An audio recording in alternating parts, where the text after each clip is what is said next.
Hi friends, നമസ്കാരം. എല്ലാ മനുഷ്യരും യുണീക്കാണ്. അതുകൊണ്ട് തന്നെ ഓരോരുത്തരുടെ കഴിവിലും പ്രവർത്തനത്തിലുമൊക്കെ വ്യത്യാസമുണ്ട്. ആരോഗ്യമുള്ളൊരു വ്യക്തിയെ സംബന്ധിച്ച് സന്തോഷിക്കാനായിട്ട് പല കാരണങ്ങളുമുണ്ട്. ഓരോരുത്തരുടെ സാഹചര്യത്തിനനുസരിച്ച് അത് വ്യത്യാസമാണ്. പലതരത്തിലുള്ള വികാര വിചാരങ്ങൾ അതിനുവേണ്ടി ഒരു വ്യക്തിയെ സഹായിക്കുന്നുണ്ട്. നമ്മളെ ഒരാൾ സ്നേഹത്തോടെ അല്ലെങ്കിൽ ഒരു ആകർഷണത്തോടെ നോക്കുമ്പോഴൊക്കെ തന്നെ ഒരു പ്രത്യേക ആത്മവിശ്വാസം തോന്നാറുണ്ട്. അപ്പോൾ ഇന്ന് ഞാൻ പറയുന്നത്, ബന്ധപ്പെടാൻ ആഗ്രഹിക്കുന്ന സ്ത്രീകൾ ചില പ്രത്യേക സമയങ്ങളിൽ നിങ്ങളോട് പെരുമാറുന്ന രീതികളെക്കുറിച്ചാണ്. അതിനു മുമ്പ് ഈ ചാനൽ ആദ്യമായിട്ട് കാണുവാണെങ്കിൽ ഒന്ന് ലൈക്ക് ചെയ്യണം, സബ്സ്ക്രൈബ് ചെയ്യണം, ഷെയർ ചെയ്യണം കേട്ടോ. നമ്മൾ ഓരോരുത്തരെ കാണുമ്പോഴും ഓരോ തരത്തിലുള്ള ഫീലിങ്സ് അല്ലേ മനസ്സിലേക്ക് വരുന്നത്, പ്രത്യേകിച്ച് സ്ത്രീകളും പുരുഷന്മാരും കാണുന്ന സമയത്ത്. അപ്പോൾ ഇങ്ങനെ ഒരു ഫീലിങ്സ് വരാൻ കാരണം പൊതുവേ ഓപ്പോസിറ്റ് ജെൻഡറിനോടൊരു ആകർഷണമുണ്ട് പ്രകൃതിയാൽ തന്നെ. ചിലരെ കാണുമ്പോൾ വീണ്ടും വീണ്ടും നോക്കാൻ തോന്നും, ഒരു പ്രത്യേക അടുപ്പം തോന്നും. ഒരു പക്ഷേ ഒരാൾക്ക് തോന്നുന്ന ഈ ഫീലിങ്സ് എല്ലാവർക്കും തോന്നണമെന്നില്ല. ചിലരോട് തോന്നുന്നത് സൗഹൃദമാണെങ്കിൽ ചിലരോട് കാമപരമായിട്ടുള്ളൊരു ഫീലിങ്സാണ് തോന്നുന്നത്. എന്നുവെച്ചാൽ നമ്മുടെ വികാരത്തെ ഉണർത്തുന്ന എന്തോ ചില ഫീച്ചറുകൾ അവരിൽ കണ്ടെത്തുന്നുണ്ട്. അതിന് രൂപത്തിന്, ഭാവത്തിന്, സംസാരത്തിന്, അവർ ചെയ്യുന്ന കർമ്മത്തിന് എല്ലാം ഒരു പങ്കുണ്ട്. അതുപോലെ തന്നെ നമ്മളോടുള്ള ആറ്റിറ്റ്യൂഡും പ്രധാനമാണ്. ആദ്യമേ ഒരു കാര്യം പറഞ്ഞോട്ടെ, ഇപ്പോൾ ഒരു സ്ത്രീക്ക് നിങ്ങളോട് അങ്ങനെ ഒരു താല്പര്യം തോന്നണമെന്നുണ്ടെങ്കിൽ അവരുടെ ഒരു സാഹചര്യം അല്ലെങ്കിൽ ഒരു മൈൻഡ് സെറ്റ് അതനുസരിച്ചുള്ളതായിരിക്കണം. എന്നുവെച്ചാൽ അവരിൽ ഇതുമായിട്ട് ബന്ധപ്പെട്ട ഒരു എനർജി വർക്കൗട്ട് ചെയ്യണം. ഇപ്പോൾ ഒരു സ്ത്രീക്ക് ഒരു പുരുഷനോട് അങ്ങനെ ഒരു ആകർഷണം തോന്നുവാണെങ്കിൽ അവർ തുറന്നു പറയാറില്ല, പക്ഷേ ഇൻഡയറക്റ്റ് രീതിയിൽ അത് പ്രകടിപ്പിക്കാറുണ്ട്. എന്നുവെച്ചാൽ ഈ പുരുഷനെക്കുറിച്ചുള്ള ചിന്ത കണ്ടിന്യൂസ് ആയിട്ട് കയറി വരും. ഈ സമയത്ത് അവരെ വിളിക്കാൻ തോന്നും, മെസ്സേജ് അയക്കാൻ തോന്നും, കൂടുതലായിട്ട് സംസാരിക്കാൻ തോന്നും. എന്നുവെച്ചാൽ അവരെ മനസ്സിലിട്ടൊന്ന് പാകപ്പെടുത്തേണ്ടതായിട്ടുണ്ട്. നിങ്ങളെ കാണുമ്പം തന്നെ ഒരു പ്രത്യേക സന്തോഷമായിരിക്കും. കണ്ണുകളിൽ കൂടി അത് വേഗത്തിൽ മനസ്സിലാക്കാൻ പറ്റും. അതുപോലെ നിങ്ങളോട് സംസാരിക്കുമ്പോൾ വെറുതെ ഓരോന്ന് പറയുമല്ല, പല കാര്യങ്ങളും നിങ്ങളെക്കുറിച്ച് അറിയേണ്ടതായിട്ടുണ്ട്.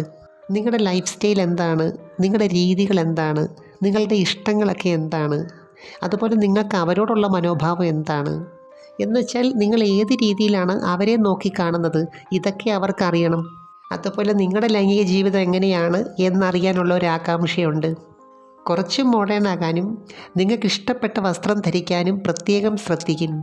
അപ്പോൾ ഒറ്റയ്ക്കുള്ള സാഹചര്യത്തിൽ അവരുടെ സൗന്ദര്യത്തെ ഒന്ന് പുകഴ്ത്തുന്നതൊക്കെ ഇഷ്ടമാണ്. അപ്പം ഞാനിതിനകത്ത് പറയുന്നത് ഒരു സ്ത്രീക്ക് ഒരു പുരുഷനെ മനസ്സുകൊണ്ട് ഇഷ്ടപ്പെട്ടുണ്ടാകുന്ന കാമത്തെക്കുറിച്ചാണ് കേട്ടോ. സ്ത്രീകളെ സംബന്ധിച്ച് പൊതുവേ സെക്സും സ്നേഹവും ഒരേ പാറ്റേണിലാണ് വർക്കൗട്ട് ചെയ്യുന്നത്. അതുകൊണ്ട് തന്നെ അവർക്ക് നിങ്ങളെക്കുറിച്ചൊരാശങ്കയുണ്ട്. അത് കൂടുതലായിട്ടും കാണിക്കുന്നത് ഒരു കെയറിങ് രൂപത്തിലാണ്. അതുകൊണ്ട് തന്നെ നിങ്ങൾ എവിടെ പോകുന്നു, വരുന്നു, ഇതെല്ലാം അവർക്കറിയണം. ചുരുക്കി പറഞ്ഞാൽ ഇങ്ങനെ ഇഷ്ടം തോന്നുന്ന ആളിനോട് അവർക്കൊരു സ്വാർത്ഥതയുണ്ടാവും. അതുപോലെ മറ്റ് സ്ത്രീകൾ നിങ്ങളെ ഇഷ്ടപ്പെടുന്നതും നോക്കുന്നതും കുറച്ചൊരു അസൂയയോടാണ് ഇവർ നോക്കിക്കാണുന്നത്. ഇനി പൊതുവേ ഉള്ളൊരു സൈക്കോളജി പറയട്ടെ. മറ്റ് സ്ത്രീകൾക്ക് ആരാധന തോന്നുന്ന പുരുഷനോട് ഇവർക്ക് ഒരു ആരാധനയും ഇഷ്ടമൊക്കെ കൂടുതലായിട്ട് തോന്നും. അപ്പോൾ കുറച്ച് പ്രൈവസിയൊക്കെ കിട്ടുന്ന അവസരത്തിൽ നിങ്ങൾ എങ്ങനെയായിരിക്കും അവരെ ട്രീറ്റ് ചെയ്യുന്നത്? ഈ സമയത്താണ് നിങ്ങൾക്ക് അവരോട് എത്രത്തോളം താല്പര്യമുണ്ട്, ഏത് രീതിയിൽ താല്പര്യമുണ്ടെന്നൊക്കെ മനസ്സിലാക്കുന്നത്. ഞാൻ നേരത്തെ പറഞ്ഞല്ലോ, ഈ സാഹചര്യത്തിൽ ഓരോരുത്തരും ഓരോ രീതിയിലാണ് ആഗ്രഹിക്കുന്നത്. ചിലർക്കാണെങ്കിൽ കുറച്ച് സ്നേഹപ്രകടനമായി ഇഷ്ടം. ഈ സമയത്തുള്ള സ്പർശനത്തിനും അതിൻ്റേതായിട്ടുള്ള പ്രാധാന്യമുണ്ട്. അപ്പോൾ ഈ സ്നേഹത്തോടു കൂടിയുള്ള കാമത്തിൻ്റെ പ്രാധാന്യം എന്താണെന്നറിയാമോ? ഈ സമയത്ത് സ്നേഹത്തിൻ്റെ ഹോർമോണായ ഓക്സിറ്റോസിൻ കൂടുതലായിട്ട് ഉൽപ്പാദിപ്പിക്കും. അതുകൊണ്ട് ഈ സമയത്ത് മനസ്സ് കൂടുതലും മാറിടത്തിൻ്റെ ഭാഗത്തേക്ക് പോകും. കൂടുതലായിട്ട് ബ്ലഡ് സർക്കുലേഷൻ വരികയും പങ്കാളിയിൽ ആകർഷണം കൂടുകയും ചെയ്യും. ഈ സമയത്തുള്ള എല്ലാ ക്രിയകളും അവർക്കൊരു പ്രത്യേക മൂഡായിരിക്കും ഉണ്ടാക്കി കൊടുക്കുന്നത്. ഇവിടെയുള്ള ഏറ്റവും വിസ്മയകരമായിട്ടുള്ളൊരു കാര്യം എന്തെന്ന് വെച്ചാൽ പുരുഷനിൽ കൂടിയാണ്. എന്നുവെച്ചാൽ ഈ സമയത്തൊക്കെയാണ് സ്ത്രീ കൂടുതലായിട്ട് അവരെ അടുത്തറിയുന്നത്. ചുംബിക്കുന്ന സമയത്താണെങ്കിലും മറ്റ് പല സമയങ്ങളിലും കണ്ണുകൾ അടയ്ക്കുന്നതിൻ്റെ കാരണം അതാണ്. ചില പങ്കാളികൾ തമ്മിൽ തീവ്രമായ സ്നേഹബന്ധമുണ്ട്. അവിടെയൊക്കെ തന്നെ നല്ല രീതിയിലുള്ള സെക്സും ഉണ്ട്. എന്ത് പറഞ്ഞാലും എന്ത് കാണിച്ചാലും നിങ്ങൾക്ക് അവരോട് സ്നേഹമുണ്ടോ, ആകർഷണമുണ്ടോ എങ്കിൽ അവർ സംതൃപ്തയായിരിക്കും. എനിവേ, നമുക്ക് മറ്റൊരു വീഡിയോയുമായി വീണ്ടും കാണാം. അപ്പോൾ ചാനൽ സബ്സ്ക്രൈബ് ചെയ്യണം, ലൈക്ക് ചെയ്യണം, അയക്കാൻ പറ്റുന്ന കൂട്ടുകാർക്കൊന്ന് അയച്ചു കൊടുക്കണം കേട്ടോ. Thanks for watching. See next time. By.